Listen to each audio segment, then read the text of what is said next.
Hey, this is Meredith Elliott Powell, and you know what time it is. It is 9 a.m. Eastern, Saturday morning. We are headed into the end of October, last couple of sales months of the year. I'm hanging out here with my partner, Mark Hunter. And Mark, what do we have on deck today? Well, you said couple months. I mean, we've got just a few weeks left because this is a short quarter. But anyway, hey, we got a great show. We're going to talk about how to sell successfully when you got a new product, when your role, when all that stuff is kind of new. And believe me, it impacts a lot more people. The question we have is, hey, if you're in a new business, if you need to pay attention to this, if you're thinking about a new business, you need to pay attention. This is going to be a good show. All right, let's go ahead and hit the video and we will rock and roll. Hey, we want to say the power of scheduling automation has never been more important than it is today. Your sales team needs a solution to easily meet with prospects at the right time, every time. With Calendly, you can turn more meetings into revenue, accelerate your sales cycle, and increase your win rate when you use Calendly to automate your scheduling. Finish the year strong and request a demo of Calendly today. All right. All right. Again, it is 9 a.m. Eastern, Saturday morning time for Sales Logic. And before Mark gives you the details of the show today, we always like to kick off by helping you understand how the show works because you, the audience, can definitely be a part of it. Please light up the comments in the chat. We always have an active audience engaged. If you have a question, please send it to saleslogicpodcast.com. We'll feature you right here on the show like we are with our question of the day. We've got a hot topic, a book we recommend, and most importantly, we want you to leave with return on investment so you get a lightning round. Those strategies you can put in touch first thing tomorrow morning. So, Mark, what is our topic? What is our question? Well, the topic is how to sell successfully when your product, role, or market are new. This affects a lot more people than we realize. And hey, we should tag the lightning round because lightning round, we're going to talk about top sales practices at the top 1%. Okay, let's cut to the question. I got so much stuff I want to share. This is great. Here's the question. And hey, Jonathan Porjark, I'm probably not pronouncing the name right. I apologize. You sent in a question that was incredibly long. I had to condense it down for the show. So here's the question as I summed it up. I'm in a new tech space that requires us to educate customers about how what we offer will help them. I've been able to get customers to sign up, but so far none are using the service. What should I be doing as we need customers using the service to make revenue? Okay, so basically, if we understand our question correctly, that you can sign people up, but you are not going to get any money. Anything's going to hit the bottom of the line until they take action. Correct? That's what it sure sounds like. And there's a process to get people to sign up. So it isn't just like, hey, go ahead and put me on the list. No, this is a technical solution. So it requires interface, it requires activity to happen. So there's a sale that's got to be made because the customer has to be involved. But the company doesn't make money until they actually use it, and they're not using it. Ooh. Yeah. Well, first of all, you need to back up. And I would, before I sold another thing, I would go back to those customers I'd sold to, the ones who had signed up. And I would literally just say, I want to get in there. I want to understand where the hangups and where the holdups and why you're not actively using a service that you signed up for. I mean, think about this a moment. Like they have gone through the steps to sign up. I mean, Mark, you said it isn't easy. I mean, there's a process. And what is the last thing they need to do to actually start to use the service? Maybe you're too complicated or it's too much trouble or there's another hurdle that they have to get over. And you need to know what that obstacle is before you go any further with any new customers. You're spot on with this. This is a typical founder problem in technology, SaaS, software as a service companies. The founder really, they created the software, they understand it, they know it. Hey, just go out and get customers and they'll use it. No, the onboarding process breaks down so frequently. And it's imperative that the onboarding process be in place first before you start selling. And yet in the quest to get revenue, I see it. I work with companies like this all the time. that they want to race out there and sell. I'm working with one right now. And until your onboarding is correct, don't sit there, because what you're going to do is you're going to pollute the marketplace. And, I hate to say it, Jonathan, you're not going to be, I'm going to say it, Jonathan, you're not going to be successful in completing the task at hand. So take a step back and ask the company, you got to get the onboarding right. If that's not correct, there is no sense in going forward, period. Yeah, we actually dealt with this a lot in financial services. I mean, we would sell a product, but what a lot of the bankers didn't realize is that we never made $1 until people actively used the product, whether it's an overdraft protection, an equity line, or a credit card. And if any part of that is cumbersome, the slightest bit cumbersome, people will not take action on it. I see it all the time. One of my favorite questions is, are you easy to do business with? And everybody listening to this show, you need to ask yourself that right now. Are you ridiculously easy to do business with? Are you taking all the heavy lift for the customer? Because if you don't, they are going to shut down on you. And see, this is where I think, Jonathan, you're in a situation, I see this again, where new startups, what they do is they get their friends and family, their close-in customers to go ahead and, hey, try the product. And as a result, they're more patient. They're more willing to put up with grief. They're more willing. So they'll sit there and they won't give you the truth. You got to go out and find raw customers. So, Jonathan, you said in your note that you've signed up 20 customers already. You got to go out and spend time with them. And you got to really connect with them, just as what Mary said at the beginning, in terms of understanding what is it going to take to get them to be using it. That's the insight and the knowledge that you're going to need to fix the onboarding. Because, Mary, you are so right in the banking business. How many times do people come in and they get a line of credit, but they never access it? And they go, wait a minute, we went through all this work to give you this line of credit, and then you never chose to use it. You see, there's something very interesting here. If we don't understand the full selling cycle, and when I mean selling cycle, the full using cycle, we really don't understand how to sell. We got to go downstream to understand how the customer is going to use our product. That's what's going to make. And, in the lightning round, we're going to be talking about, top sales practices of the top 1%. Oh, wow. See, they understand their customers. If you don't understand your customers, there's no chance of being successful. Yeah, I would also say that, Jonathan, I want you to back up and really make sure you sold to the right people. I mean, if they're not willing to go through a little bit of pain to activate the product, how much do they really need the product? Far too often, salespeople sell from a place of a need to sell the product, rather than selling from a place of, I want to sell the product to the person who can value and really benefit from the product. Now, why do you want to do the latter over the former? You want to do the latter because if I sell to people who place value and actually need my product, they're actually going to start to sell for me. If I sell my product to people who don't need my product, they're actually going to sell against me. It is never the customer's fault why a product doesn't work, but it is always the customer's smart decision that bought the right product. And you really need to fundamentally understand that. And again, this comes back to this whole issue of understanding who is your customer. Who is your customer? Because again, early startups, new companies, new division. Hey, I'm going to go out and sell to anybody and everybody. You're just excited to get activity. Slow the boat down. Slow down. You've got to understand what is the outcome.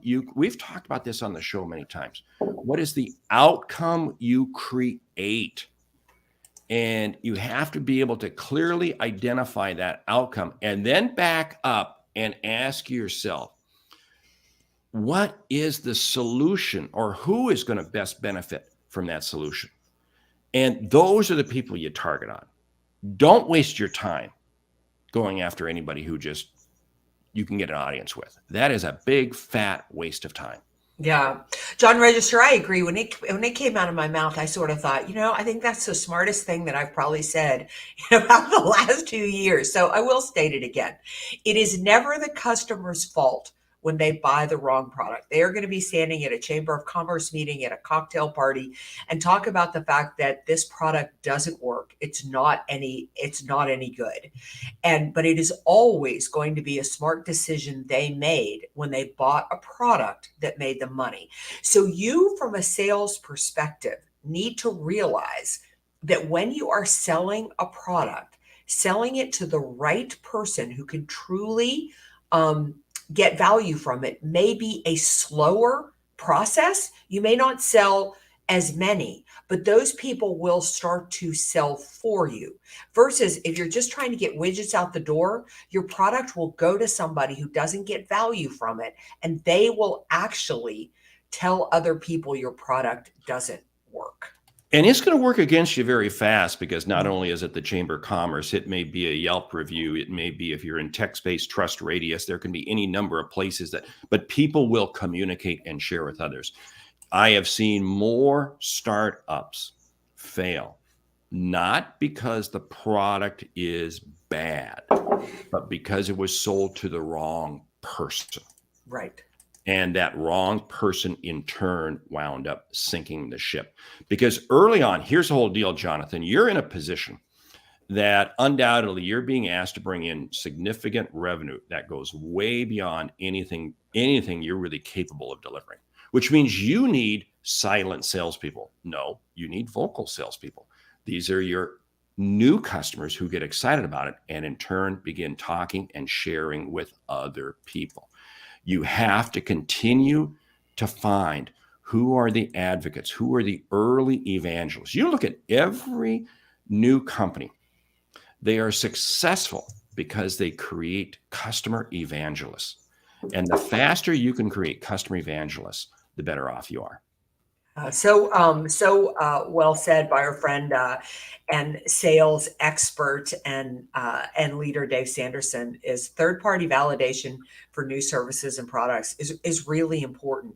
You have to realize that you don't control the buying cycle; the customer does, and watch your own buying behavior. The very first thing you're going to do when you think about buying a product or service is you're going to think about what other people said. It's funny, Mark. I just had an example of this morning.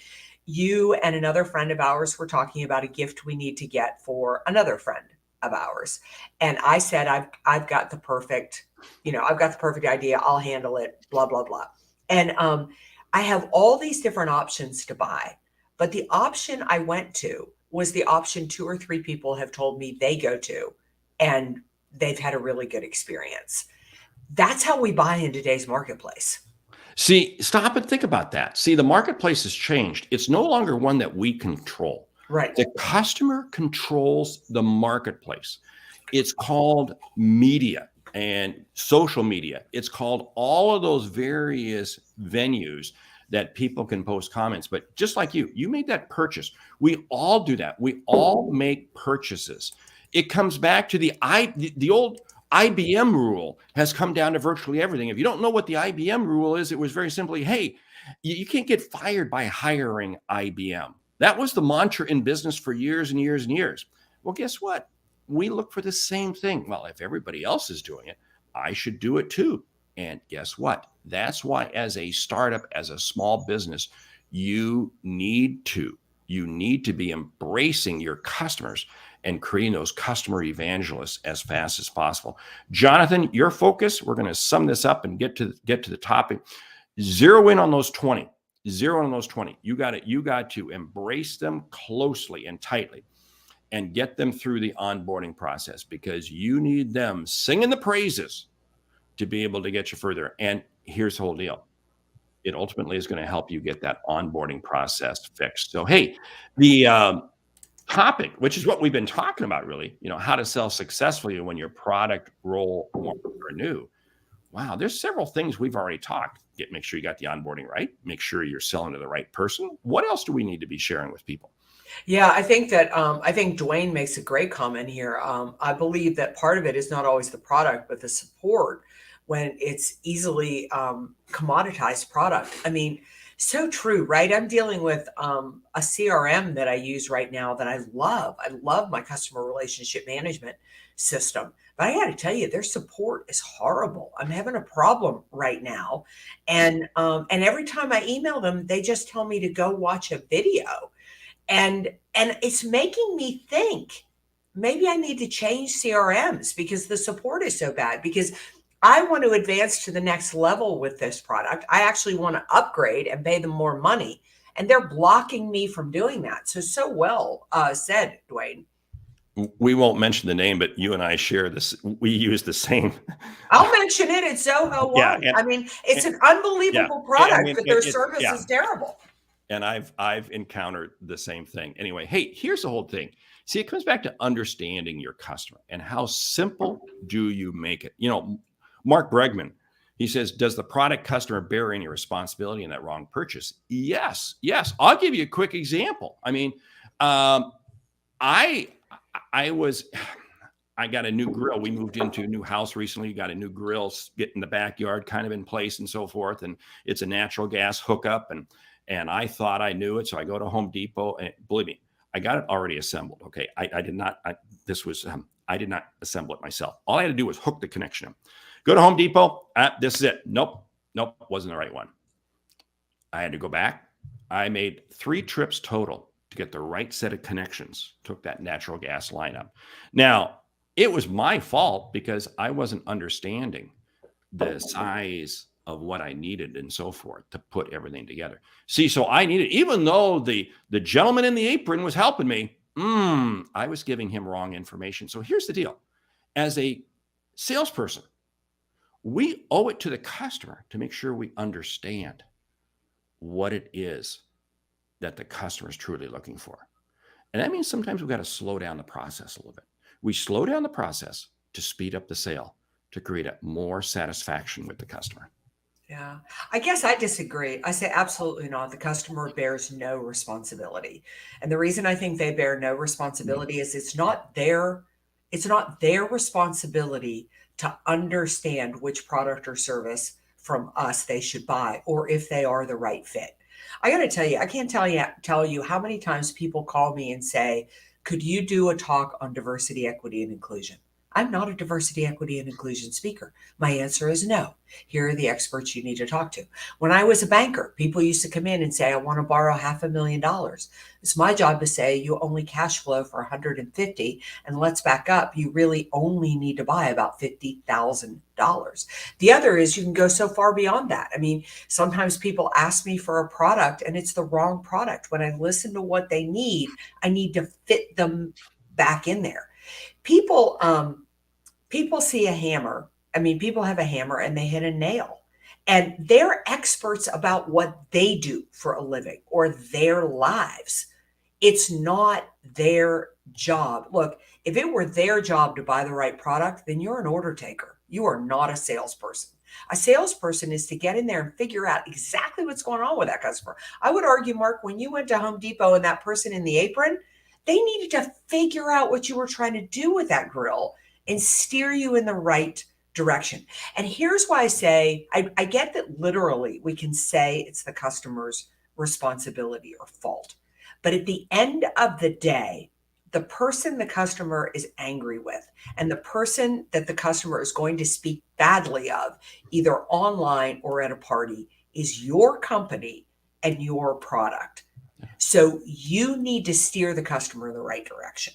Now, this is what's interesting. I was not angry with them at all. I'm That's angry at because you would myself. never be angry. Oh, come on. You're too nice a guy. Because here's the whole thing. I was trying to speed connect it.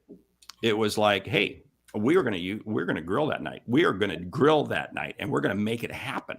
And I was determined, one trip, this is going to be done. This is easy because I am good.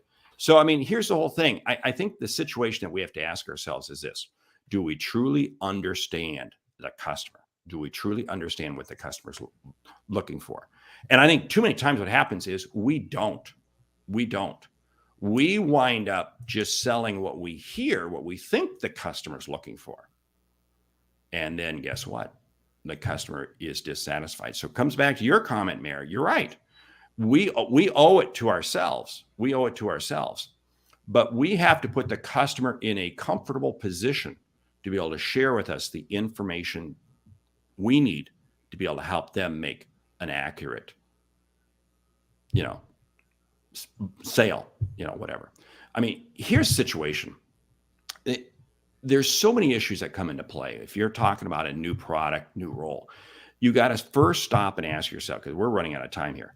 I've got to be able to educate the customer. And if I don't educate the customer well, there is no chance of a sale ever happening, regardless of what it is. Because there's two types of sales that you're making: educate and conversion. Educate means that I've got to educate you as to how to use the product. Conversion means you're familiar with it, you're buying it from somebody else, and you're converting. And I'll tell you what, too many salespeople, when I ask them that simple question, they can't answer it. Wow. That's yeah. I also think that the first thing that the customer is doing is educating you. I mean, that is why it's so important as a salesperson to really, really listen. I'm going to challenge everybody who is on, who is listening to this podcast today.